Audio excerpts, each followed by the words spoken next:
Hey, so it's Tiffany, and I am doing a video. Um,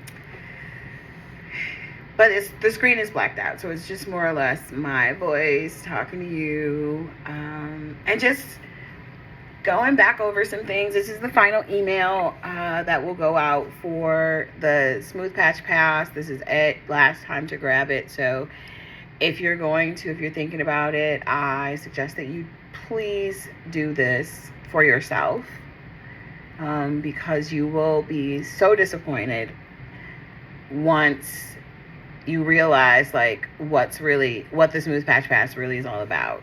If you are a body waxer, this is not for my face waxers. This is for my body waxers. Bikinis, backs, legs, arms, underarms. This is for you all.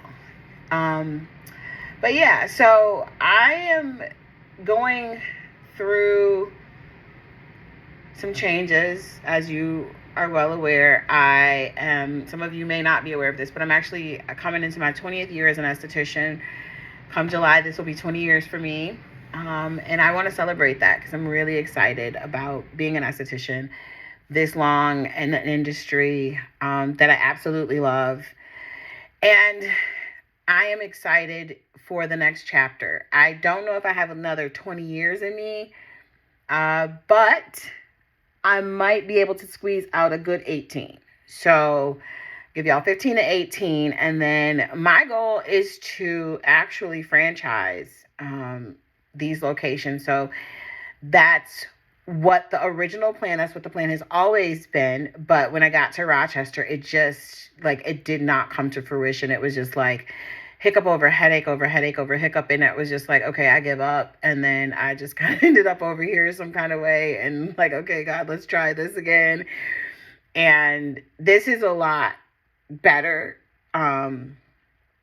Even though I've had some challenges here, like yesterday, for instance, I was upstairs working on some back end stuff, and I ran downstairs to grab something really quickly, and I looked at the floor, and I was like, "Oh, I should have brought my bathing suit." Well, my next door neighbor, the guy that's in front of me, his toilet overflowed, so it came into my space, and those are some of the like crazy things that people don't understand that happens just trying to own and operate a small business. And then the mad dash, I was like, thank you, Jesus, I was here, and thank you, Jesus, I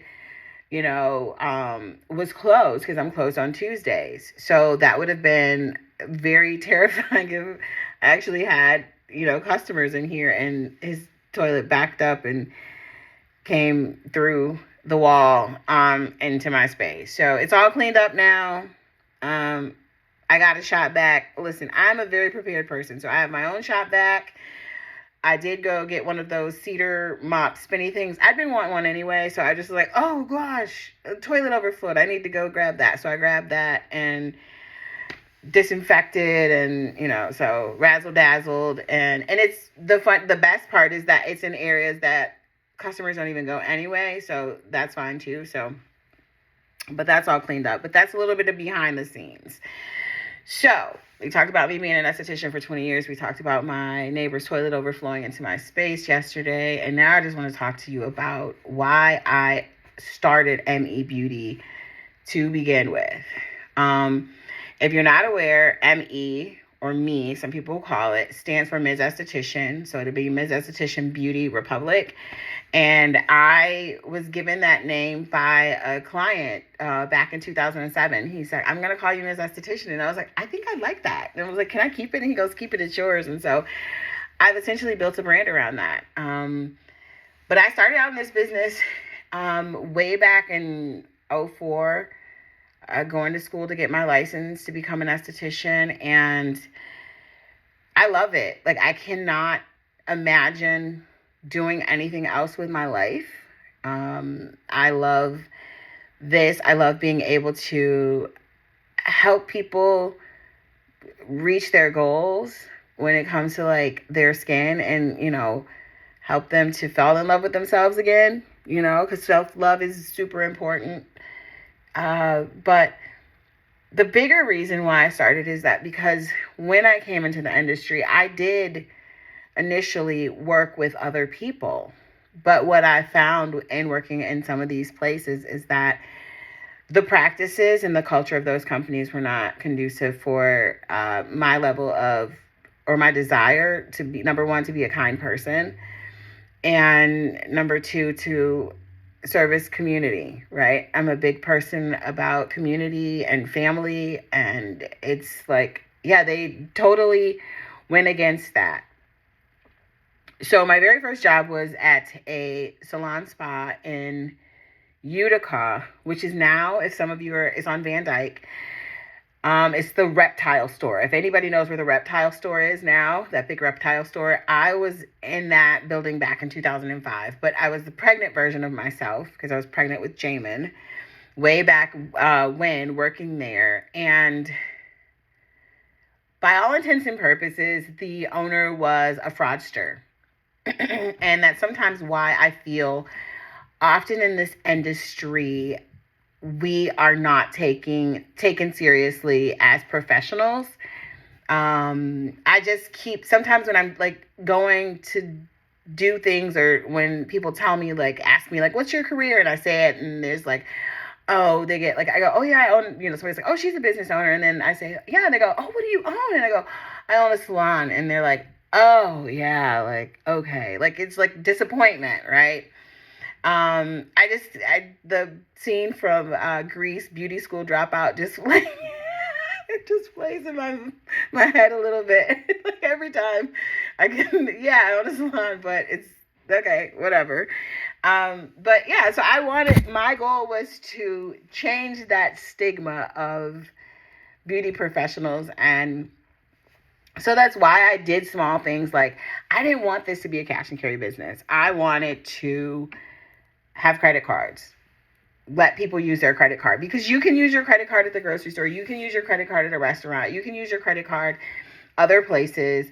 And I allow my customers to use their credit card. And another thing that I didn't want to do is pass along those transaction fees to you.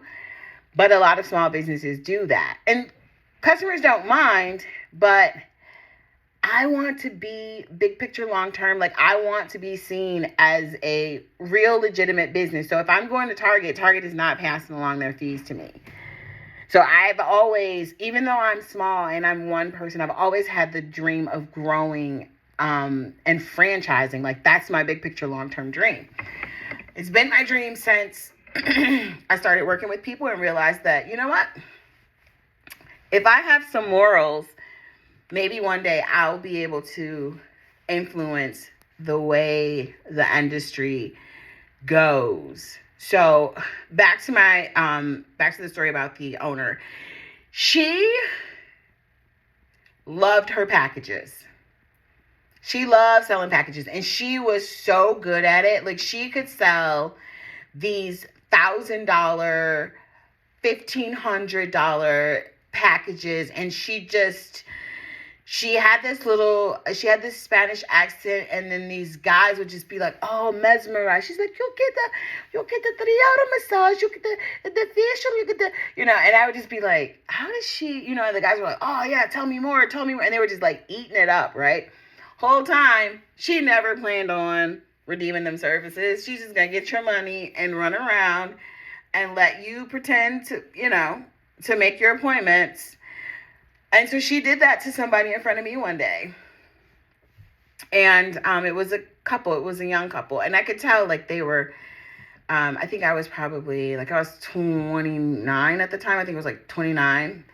And they were younger, a little younger than I was. Maybe, like, 23, 24, getting married. And he had gotten a package for his fiance for their wedding, which was like a week or two away. And he spent $700 on this package. And when the fiance called to redeem the package, the owner decided that she did not want to service her. And I was confused. And so I was, I'm like, what? And she's like, yeah, she doesn't deserve him. She started talking about, she's like, she's just calling here bugging me. she doesn't deserve this guy. He's such a great guy. She doesn't need him.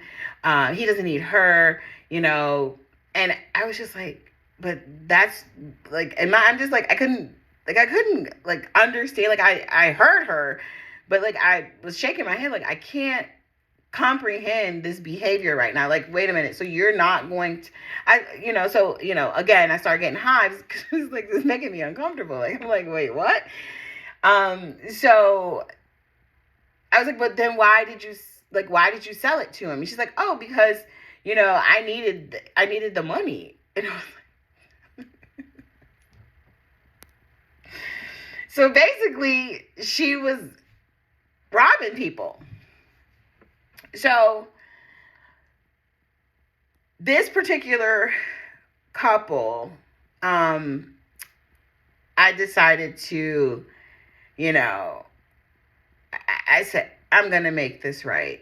So when the owner left that day, I went and grabbed my cell phone, my Moto Razr pink flip phone, and I walked to the back of the salon spa, and I walked outside in the back alley, and I called that young lady on the phone, and I said, hey, you don't know me, but you have a package at yada yada salon spa. And she's like, yeah. And she got really excited. And I'm like, okay, listen, have your fiance do a chargeback on his Visa credit card, and you find somewhere to go. And she's like, what? Like, I was like, you need to find another place to go. And she said, well, I really just want to get and I go, yeah, so about that, you're going to need to find somewhere else to go. He's going to need to do a chargeback. And, well, I just really, so she kept insisting, and then I just said, girl, what are you not understanding? What did I tell you to do? And she's like, well, you told me to have my fiance do a chargeback and for me to go somewhere else. And I said, that's your only option. Like, you need to do that. And so I said, and the other thing is this conversation never happened. So I know you'll be a beautiful bride, and I hope you all have a happy marriage, but I gotta go. Bye. And hung up. And about a week later, I come into work one morning and I hear the owner screaming bloody murder and crying out to God in Spanish. And she's like, ay, Dios mío, no. She's like, ay, Dios mío, no puedo creer.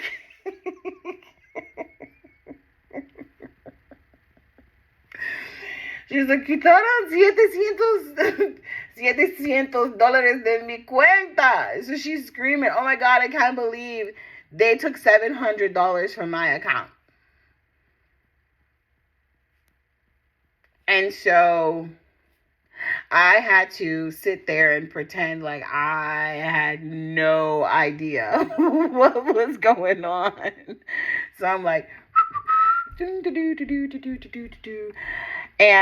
the day after that, her ex-husband brings in cameras to watch and listen to my conversations and to see what I'm doing while I'm at work, because they suspected that I did that, but they had no hard proof. So I just, that was the one thing that really impacted me and wanting to create a safe space for customers to come and,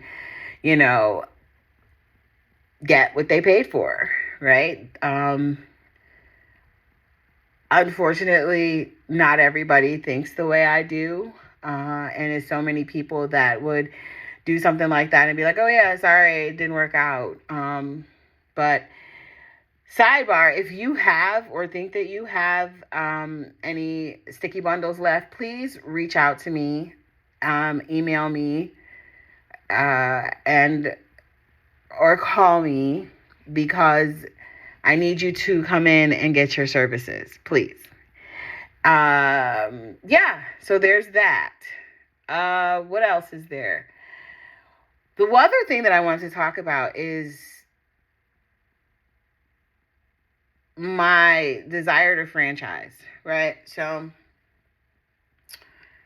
tell you what, Rochester just, I know everybody was like, oh, this space is so cute. And, in terms of growth, it just stifled me. Like, I was very stifled in that location. I could not, for the life of me, expand, grow, do any of the things that I need to do in order to make an impact. Like, I feel that this is my purpose. Some of you may know, but most of you don't know, I am a DV survivor. So there's that part of my journey that I'm comfortable talking about, but I just don't, because it's kind of heavy. But I will say that because I opened my business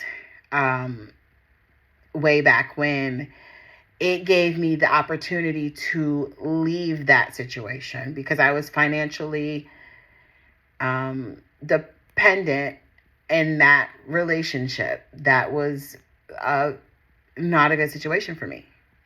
So when I gained some financial independence, I could take care of myself and our daughter. And that makes me incredibly proud, because looking back, it was a big, scary thing to do, but I did it. I faced my lions. And now with this moving forward, the goal is to make other opportunities for women to be able to face their lions through franchising and ownership of their own businesses. So that's always been a goal of mine. I'm telling you, like, I was so overwhelmed when I was in Rochester. Like, it was like, I know it's not conveniently located for anybody. Like, trust me, I'm driving the 27 minutes, 6 each way, 6 days a week. But sometimes being in an area is not for your highest and greatest good. And me being there certainly wasn't, because I didn't feel like I could do what I'm supposed to do. I couldn't be obedient, It was just too much other stuff going on that just was not good for my soul. Let's just say that. It just wasn't good for my soul, and I couldn't, for the life of me, figure out a way to be okay with what was happening. But here, if you notice, like, I'm a little bit more active. Like, I've done some YouTube videos, which I had stopped doing, 10, 12 years. I haven't really done anything. I'm sending out emails again, which I completely stopped doing. I suggest that you keep the emails coming to you and check them as you see fit. But if you do unsubscribe, you will be removed from the email list. You'll still be able to book appointments, but you'll miss out on updates and opportunities and things like that, because that's where all that stuff will be promoted. And yeah, I'm starting to feel not necessarily like my old self, but I'm starting to feel like I got a second wind, which I felt like the wind was completely knocked out of me. And I'm starting to feel alive again, and I feel like my light's coming back on. I'm getting that twinkle back in my eyes and that excitement for being a business owner again, and I'm just thankful that you all have been on this journey with me. And as I mentioned before, I don't know if I got another 20 in me, but I certainly got 15 to 18, and then I want to pass it off to another young woman and let her build it up to the point where she's like, hey, I want to buy your location. I'd be like, take it. It's yours. But that's my goal. Big picture, long term. That's why I'm creating the Smooth Patch Pass, essentially, because this thing is going to change the way business is done here. And hopefully it'll impact the way business is done within the whole beauty industry. I hope to get back into speaking soon. I have some opportunities for education coming up. And yeah, I'm just excited to start yeah, I feel like I'm getting a second chance at life after everything that I've gone through. So thank you for listening to this video. Thank you for taking the time. Thank you for purchasing the Smooth Patch Pass. Thank you for being an amazing customer for such a long time. And I will talk to you all later. Have a great one. Bye.